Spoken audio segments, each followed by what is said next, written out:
Party ఇక లేదు. మహాన్యూస్ పైన దాడిని ఎట్లా చూస్తారు?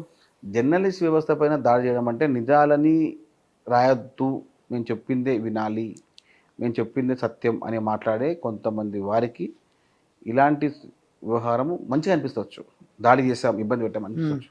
కానీ సవ్య సమాజంలో ఇది చాలా చాలా తప్పు. మహాన్యూస్ పైన దాడి చేసిన ఎంత అని కూడా వదిలే సమస్య లేదు. జర్నలిజం పైన ఇలాంటి అవక్క దివక్కను మాట్లాడి ఏదో శాసిస్తాం అని అనుకుంటే, మేము ఇంకా అధికారంలో అనుకుంటే ఇంకా కూడా దాడి చేస్తాం, కొన్ని ఇంకా 2-3 ఛానల్ ఉన్నాయని జగదీష్ రెడ్డి అంటుండు. వదిలిపెట్టాము, ఎడ దాక్కున్నా దాడి చేస్తాం. జగదీష్ రెడ్డికి ఏం కావాలి? అప్పుడు బ్లాక్మెయిల్ వ్యవస్థ మనడు, బెదిరించే వ్యవస్థ, చిల్లర మాటలు, చిల్లర వ్యవస్థ. ఇక జగదీష్ రెడ్డి కూడా పట్టించుకుంటారు. జగదీష్ రెడ్డి లాంటి థర్డ్ క్లాస్ వాళ్ళు మాట్లాడే వ్యవస్థ ఇప్పుడు లేదు. ముఖ్యంగా దాడి చేసింది అంతా కూడా ఎస్సీ ఎస్టీ బీసీ బిడ్డలే. జగదీష్ రెడ్డి మాట్లాడతారు, కేటీఆర్ మాట్లాడతారు. ఉద్యమంలో కూడా ఈ బిడ్డలే బలిదానాలు చేసినారు. మొన్న దాడి చేసిన కూడా మీకు తెలియదు ఏముంటుంది, గేలు శ్రీనివాస్ యాదవ్ అందరూ బహుజనులే. ముందు పెట్టి ముచ్చట్లు మాట్లాడే ఈ దుర్మార్గులకు చెప్తున్నా, బీఆర్ఎస్ పార్టీ మాట్లాడే చిల్లర మార్గులకు మీరు ప్రలోభాలు కాకండి. బీసీలను, ఎస్టీలను, మైనార్టీలను వాడుకొని వారు పబ్బం కలుపుకునే దుర్మార్గులు, దగాకోర్లు. కాబట్టి వాళ్ళ మాటలు నమ్మకండి. దయచేసి బీఆర్ఎస్లో పనిచేసే బీసీ, ఎస్టీ, మైనార్టీ పిల్లలే చెప్తున్నాను. ఫైనల్గా మొన్న రోషయ్య గారి విగ్రహం పెట్టినారు. వాస్తవానికైనా కాంగ్రెస్ పార్టీ ముఖ్యమంత్రిగా ఉన్నాడు.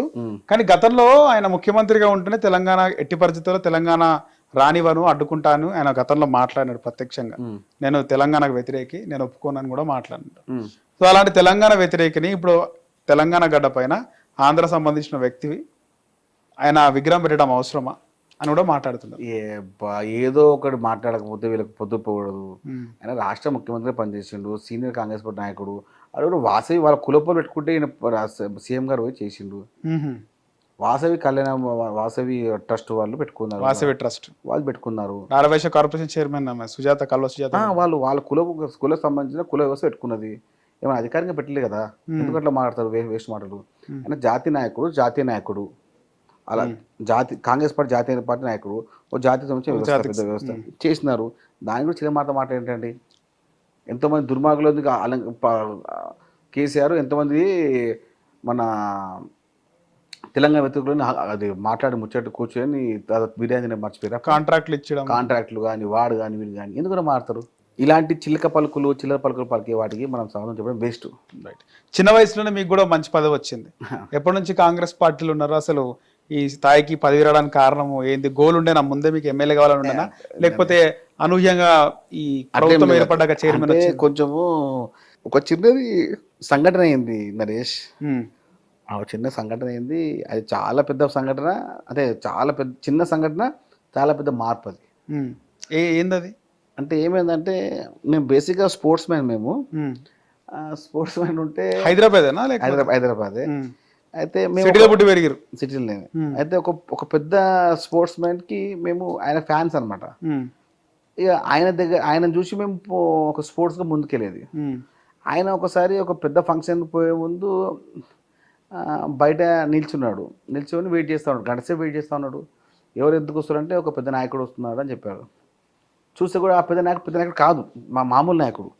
ఆయన కోసం వెయిట్ చేస్తూ ఉన్నాడు. చేస్తూ ఉంటే నాకు అనిపించింది, ఒక నాయకుని కోసం ఈయన గంటసేపు వెయిట్ చేస్తే రేపు మనం ఎక్కడ వెయిట్ చేయాలి? మనం ఏం నమ్ముకున్నాం కదా పొలిటికల్ అంటే మన స్పోర్ట్స్లో అంటే ఆయనే వెయిట్ చేస్తున్నాడు. ఎవరి గురించి వెయిట్ చేస్తుండు? ఒక రాజకీయ నాయకుడి కోసం, ఒక మాజీ ఎమ్మెల్సీ సంథింగ్ ఎమ్మెల్సీ కాదు, ఒక పార్టీ అధ్యక్షుడు. అప్పుడు టీడీపీ పార్టీ ఒక అధ్యక్షుడు, జిల్లా అధ్యక్షుడు కూడా ఆయన వెయిట్ చేస్తూ టీడీపీ సంథింగ్ పార్టీ ఏదో పార్టీ ఒక పార్టీ అధ్యక్షుడు వెయిట్ చేస్తుంటే 40 minutes వెయిట్ చేస్తుండు. నేను దూరం కూర్చున్నా, కార్లో చూస్తూ ఉంటే ఎందుకు వెయిట్ చేస్తున్నా అంటే అప్పటి నుంచి నాకు తిరిగింది. ఏమంది మనము పుష్ప సినిమాలా తిరిగింది. పొలిటికల్గా మనము ఎంట్రీ కావాలి, పొలిటికల్ అయితేనే మనకు గౌరవం ఉంటుంది, లేకపోతే మనం కూడా ఎక్కడన్నా ఒక దగ్గర ఊడిగం చేసేది ఉంటుంది అని చెప్పి స్పష్టంగా డిసైడ్ అయినా. ఆ రోజు డిసైడ్ అయిపోయినా, నైట్ 10:30 డిసైడ్ అయిపోయినా. అది అమృత సమయమో ఏ సమయమో తెలియదు. డిసైడ్ అయిపోయినా 2007, 2008, 2009 మధ్యలో ఒక చిన్న వ్యవస్థ చేసుకొని 2011 నుంచి స్పష్టంగా రాజకీయం చేస్తారు కృష్ణ. అప్పటి నుంచి కాంగ్రెస్ ఏనా? కాంగ్రెస్ 2011 నుంచి కాంగ్రెస్. తర్వాత ఏమన్నా ట్రై చేసినారా? రీసెంట్ గా ఎమ్మెల్యే ఏమన్నా ట్రై చేసినారా? ఎమ్మెల్యే ట్రై చేశాను 2014 నుంచి 18. ఏ నియోజకవర్గం? గోషమహల్. మంచి మాస్ ఏరియా. ప్లాన్ వేసిన ఇక 3 సార్లు మిస్ అయింది, ఈసారి మిస్ కాదు. గోషమ్మాలు అంటే బీజేపీకి మంచి ఇది కదా. అంత ముందుకు ముఖేష్ గౌడ్ ఆయన ఉన్నారు. 2009లో కాంగ్రెస్ ఉండే, 14లో బీజేపీ, 18లో బీజేపీ వచ్చింది. కాబట్టి ఈసారి తప్పనిసరిగా కాంగ్రెస్ వస్తుంది. గోషమహల్లో కాంగ్రెస్ పార్టీ. క్వశ్చన్ ఎందుకు అడిగిన అంటే, మీకు కాంగ్రెస్ పార్టీలో చూసుకుంటే చాలా మంది ముఖ్యమంత్రుల కొడుకులు, ముఖ్యమంత్రి స్థాయి ఉన్నటువంటి వాళ్ళ కొడుకులు, ఎగ్జాంపుల్ పీజేఆర్ గారి కొడుకు అయినా ఎవరైనా, మీ కాన్స్టిట్యూన్స్ అన్నారు ముఖేష్ గౌడ్ గారి కొడుకు ఉన్నాడు. చాలా మంది వెలిగిన నాయకుల కొడుకులు ఉన్నారు, కానీ వాళ్ళు వెలుగుతలేరు వెలుగు. మీ ఏజ్ గ్రూప్ మీకన్నా పెద్దలు ఉన్నారు, మీతో సమానం ఉన్న వాళ్ళు ఉన్నారు, కానీ మీరు ఈ స్థాయికి వచ్చినారు. అందుకే క్వశ్చన్ అడగడం జరిగింది. Thank you. ఎందుకంటే మా నేపథ్యం ఏం లేదు నరేష్, మా సామాన్య కుటుంబం. ఇప్పుడు కూడా నేనున్న ఇంట్లో 80 యాడ్స్.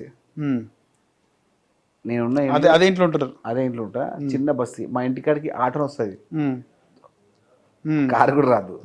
2 2 వీలర్లు వస్తాయి. ఒక ఆటో వస్తే మనం ఇంకో బండి పోదు. చిన్న బస్తీ, ఆ బస్తీలో పెట్టి పెరిగిన, ఇప్పుడు కూడా అన్నీ ఉంటా. ఒక సామాన్య కుటుంబం మాది, ఎలాంటి రాజకీయ నేపథ్యం లేదు, కానీ సాధించి చూపించారు ముఖ్యమంత్రి రేవంత్ రెడ్డి గారు. ఈ పోస్ట్ ఎక్స్పెక్ట్ చేసిరా మీరు? ఈ కార్పొరేషన్ పోస్ట్ ఎక్స్పెక్ట్ ఉండే. అదే నాకు ఎప్పుడు నమ్మకం వచ్చిందంటే, మన నరేష్ గవర్నమెంట్ రాకముందు నాకు సీటు ఆల్మోస్ట్ కన్ఫర్మ్ అయిపోయింది గోషమహల్లో. కొన్ని కారణం వల్ల టికెట్ రాకపోవడం. మొన్న ఎవరికి ఇచ్చారు కాంగ్రెస్? అక్కడ ఒక మహిళా కాంగ్రెస్ అధ్యక్షురాలకు ఇచ్చారు. రాకపోవడం వల్ల కొంచెం బాధ అనిపించింది. అప్పుడు పిసిసి అధ్యక్షుడు ముఖ్యమంత్రి గారు ఫోన్ చేశారు. ఆమె నాన్ లోకల్ అనుకుంటా కదా? నాలుగు పొలిటికల్ గా ఎక్కువ పోటీ చేస్తారు. రైట్. అయితే ఫోన్ చేసిరు అప్పటి హిట్ టీవీ యాప్. ఇందులో short news, live news, entertainment shows, movies, digital magazines తో పాటు మీ జిల్లా వార్తలను కూడా ఫ్రీగా చూడొచ్చు. ఇంకెందుకు ఆలస్యం, వెంటనే హిట్ టీవీ యాప్ ని డౌన్లోడ్ చేసుకుని ఫ్రీగా ఎంటర్టైన్మెంట్ పొందండి. Hit TV app. Hit TV app. Please download hit TV app. Hit TV app ని ఫ్రీగా డౌన్లోడ్ చేసుకుని ఎంజాయ్ చేయండి. మీకు నచ్చిన ఎంటర్టైన్మెంట్ కోసం హిట్ టీవీ యాప్ ని ఫ్రీగా డౌన్లోడ్ చేసుకుని ఎంజాయ్ చేయండి. హిట్ టీవీ యాప్ ని డౌన్లోడ్ చేసుకుని ఆస్వాదించండి, ఆశీర్వదించండి. ఇంతమంది సెలబ్రిటీలు హిట్ టీవీ యాప్ ని డౌన్లోడ్ చేసుకోండి అని చెప్తున్నారంటే ఎంత మంచి యాప్ ఆలోచించండి. అమెరికా అమెరికాలో చదవాలనుకునే వాళ్ళకి విశ్వసనీయమైన పేరు మన శౌర్య కన్సల్టెన్సీ. UK లో 1 year masters. UK లో 1 year masters. 2 years work permit up to 5 years visa. Contact Saurya Consultancy. Contact 89851 89851.